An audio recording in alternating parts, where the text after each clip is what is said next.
Bonjour à tous. Donc aujourd'hui, deuxième partie de notre interview sur le yoga. Donc on vous a parlé il n'y a pas très longtemps du yoga. Donc qu'est-ce que ça apporte? Comment on peut trouver un cours de yoga? Pourquoi est-ce qu'on irait faire du yoga, etc. Vous l'avez vu. Delphine vous a bien expliqué tout ça. Et là, aujourd'hui, on va aborder la partie plus spirituelle du yoga, c'est-à-dire nous, c'est une partie qui nous impacte, qui nous interpelle et qu'on aime partager avec vous et Delphine aussi dans ses cours. Donc, on aimerait pouvoir vous parler plus de cette partie spirituelle du yoga. Et donc, je vais demander à Delphine de nous expliquer un petit peu plus ce qu'elle entend par là, comment elle le propose, comment elle le transmet dans ses cours. Raconte-nous. Bonjour Nathalie, bonjour à tous. Très contente d'être là avec vous encore pour cette partie-là. Alors, la partie spirituelle du yoga, souvent on a un peu en tête que les yogis, c'est des gens un peu perchés, d'accord? On va être clair, hein, d'accord? Est-ce qu'il faut que je sois végétarien quand je me mets à faire du yoga? Ouais. Est-ce qu'il faut que je me mette à méditer des heures sur mon tapis? Voilà. Donc, en fait, il n'y a rien d'obligatoire. Ah non. Mais le yoga va obligatoirement vous amener sur une dimension spirituelle. Et quand je dis spirituelle, c'est pas seulement une connexion avec l'énergie, je vais essayer d'utiliser des mots simples, ou avec le cosmos, les énergies qui vous entourent, etc. Mais c'est surtout une connexion spirituelle avec vous-même. Et on parlait dans une autre vidéo de l'âme. Et en fait, le yoga, ça va vous permettre de vous connecter à vous-même. Donc, en fait, c'est pas tant d'être perché sur des sphères très hautes, mais c'est aussi de penser que la spiritualité, c'est aussi à l'intérieur de nous. C'est Et c'est même qu'est-ce qui se passe à l'intérieur de nous. essentiellement à l'intérieur de nous. Voilà. Et du coup, la partie spirituelle, moi, je l'amène dans mes cours, non pas en parlant de spiritualité, parce qu'il y a beaucoup de gens qui sont très, comment Cartésien, dire, qui peut-être. sont cartésien, oui, cartésien, mais aussi qui ont un peu peur de cet aspect spiritualité parce que il y a beaucoup de choses qui traînent derrière la spiritualité. On n'est Ah pas oui. tous sur des spiritualités, on va dire pure lumière, etc. Il y en a qui ont des intérêts financiers derrière aussi, mais en tout cas, moi, j'amène la spiritualité d'abord pour que la personne se connecte à son corps et écoute un peu ce qui se passe à l'intérieur. Parce qu'à l'intérieur, le corps, il ne parle pas seulement à l'extérieur, mais il y a beaucoup de choses qui se passent à l'intérieur. Et donc moi, je leur demande d'abord de se connecter à qu'est-ce qu'elles ressentent dans leur corps, où se situe ce qu'elles ressentent, et je les amène progressivement, même dans les postures, en disant, observez si là, votre pied, il est bien positionné, comment vous sentez, est-ce que votre genou, il part à gauche, à droite, pour avoir cette conscience d'abord du corps, et en fait, ça coupe les pensées, parce que la personne focalise sur son corps et du coup, on n'a plus cette partie égotique, entre guillemets, de pensées qui sont récurrentes, qui le petit vélo qui tourne, le hamster dans sa roue, là, qui n'en peut plus, parce qu'à un moment, on est juste ici et maintenant. C'est ça. Et moi, la spiritualité, je l'amène vraiment dans ce contexte-là de un retour au corps, le ici et maintenant. Tout ce qui était de votre journée, ça n'existe plus. Tout ce qui va se passer après le cours, ça n'existe pas. Pas Tout encore. est possible. Vous êtes juste dans un instant où on observe ce qui se passe.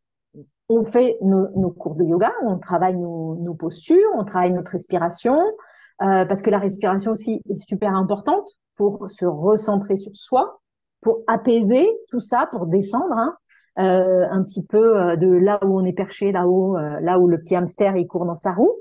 Donc la spiritualité, moi je l'amène là-dessus et je l'amène aussi sur la partie du savasana, qui est la partie de la relaxation, où à la fin, en fait, je les mets en méditation. Alors elles sont allongées, elles sont en phase de relaxation. Il y en a qui s'endorment, il y en a qui s'endorment pas. Mais moi, je leur raconte une histoire. Alors souvent, je les connecte avec l'énergie de leur cœur, je les connecte avec l'ancrage, je leur fais pousser des racines pour essayer de les connecter avec quelque chose de plus subtil, on va dire.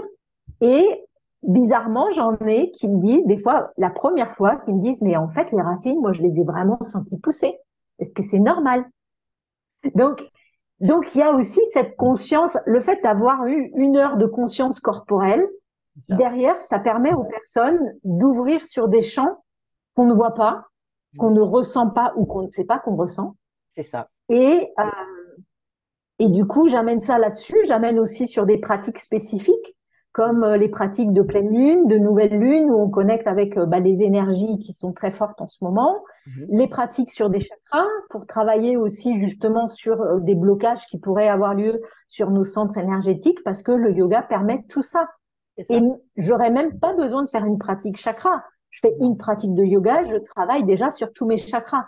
Exactement. Mais c'est pour, encore une fois, conscientiser le fait qu'elles travaillent non pas seulement sur leur corps, mais aussi sur leur énergie interne. C'est ça. Voilà, moi, comment Vitale. j'aborde la spiritualité. Est-ce que du coup, tu sens que la méditation, pour certains, ça peut être difficile, même s'ils ont fait une séance de yoga qui est intense ou qui est bonne et qui est apaisante, enfin, etc., selon le choix qu'elles ont fait. Mais est-ce que l'accès à la méditation peut être compliqué? Pour certaines personnes qui sont beaucoup dans le contrôle, beaucoup dans le mental, c'est-à-dire qu'ils se laissent vite réenvahir en fait par les pensées du quotidien, la méditation, ça peut être compliqué.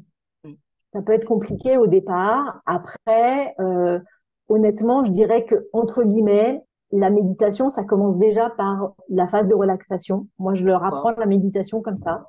Le corps. Donc, elles s'allongent, elles se détendent. On fait une conscientisation de tous les points du corps, conscientisation du souffle.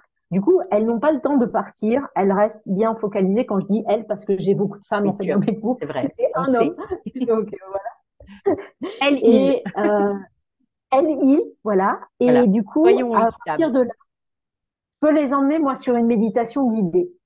Donc, je les emmène à la plage, je les emmène à marcher, je leur demande de sentir des sensations. Donc, on reste toujours sur le ressenti, de manière à ce que ça reste, ça recanalise, en fait, l'attention, parce que c'est l'attention, en fait, qui part et qui vous fait revenir toutes les pensées du hamster qui court dans sa roue. Voilà. Et du coup, voilà, par contre, ça peut être difficile. Il y en a qui ont du mal à lâcher, mais voilà, au bout de quelques fois, ça lâche. Voilà. Il faut du temps. Il y a un apprentissage. Il y a un vrai apprentissage. Et c'est vrai que je constate souvent qu'elles ont plus de facilité à lâcher le contrôle dans la pratique parce qu'au bout d'un moment, elles me suivent à la voix. Elles me regardent quasiment pas, sauf quand il y a des nouvelles postures. Mais sur la relaxation, il y en a qui restent, qui se détendent, mais qui restent en éveil, on va dire, qui sont attentifs. En surface. C'est ça. En état alpha. Donc, ça descend.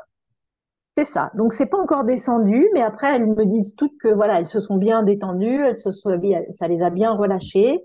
Et après, si elles veulent aller plus loin, effectivement, pour de la méditation, moi, j'avais fait pendant la pandémie des cours spécifiques de méditation pour une invitation où justement, l'idée c'était de méditer. Alors, je leur donnais la possibilité de méditer assise ou allongée, parce qu'il y en a qui, voilà, assise c'est très difficile au départ.